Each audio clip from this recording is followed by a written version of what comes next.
Imagine this. Apple's first foldable iPhone might actually bring back Touch ID, but not in the futuristic way you'd expect. Instead of the slick under-display fingerprint scanner that even mid-range Android phones have had for years, Apple's going old school with a side-mounted button. That's right. After all this time without Touch ID, Apple is reviving it in a way that feels both nostalgic and, let's be honest, a little outdated. And that raises the big question. Why would Apple, a company obsessed with minimalism and future-ready design, choose such a conservative option? Here's the deal. Analysts say the foldable iPhone won't have Face ID at all. Apple apparently doesn't want to clutter the display with too many components, especially since foldables already present some engineering headaches. So the side-mounted Touch ID isn't just a design choice, it's a compromise. It allows Apple to offer a reliable biometric system without having to squeeze in Face ID sensors under or around the display. And honestly, a lot of people are going to love this move. Touch ID is quick, it's consistent, and it's less finicky than Face ID when you're wearing sunglasses, a mask, or just trying to unlock your phone discreetly. Plenty of users have been begging Apple to bring it back, and the foldable iPhone finally looks like the device to make that happen. But here's where things get interesting. Apple's foldable won't be as cutting edge as you might think. For one, the display technology is already trailing behind Samsung's Galaxy Z Fold 7. The Fold 7 is sleek, bright, and nearly crease-free, while early leaks suggest Apple's version may not hit that crease-free dream after all. Apple's foldable hinge might be the most advanced in the industry, but the display still won't be ahead of the competition. And that's before the Galaxy Z Fold 8 shows up.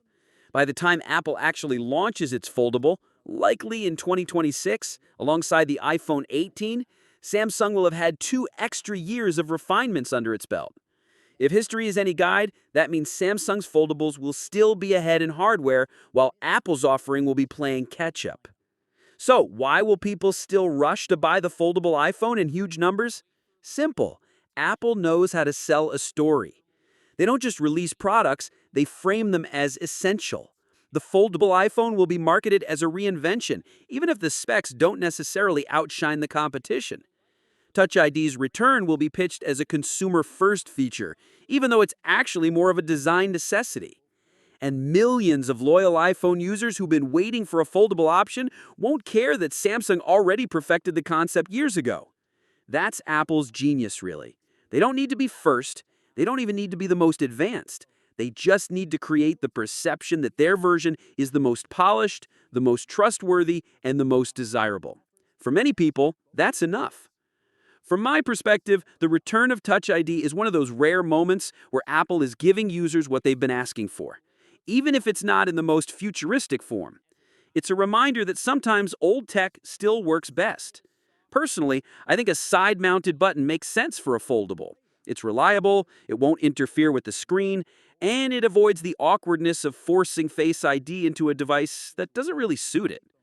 The bigger story, though, is what this says about Apple's strategy. Instead of trying to beat Samsung at its own game with specs and features, Apple is carving out a foldable that feels distinctly Apple, familiar, simple, and just different enough to stand out. Whether that's enough to convince people that it's worth waiting for is another question entirely. So, the foldable iPhone won't be crease-free, it won't have the most advanced display, and its main biometric feature is technically a step backwards. But it will have something no other foldable can offer: Apple's ecosystem, branding, and the promise of "it just works." And for a lot of people, that's more than enough to reason to buy in. What do you think? Is bringing back Touch ID in this form a smart move, or just Apple playing it safe? What's your thoughts on this? Let me know in the comments section. I'll see you in the next video. Take care.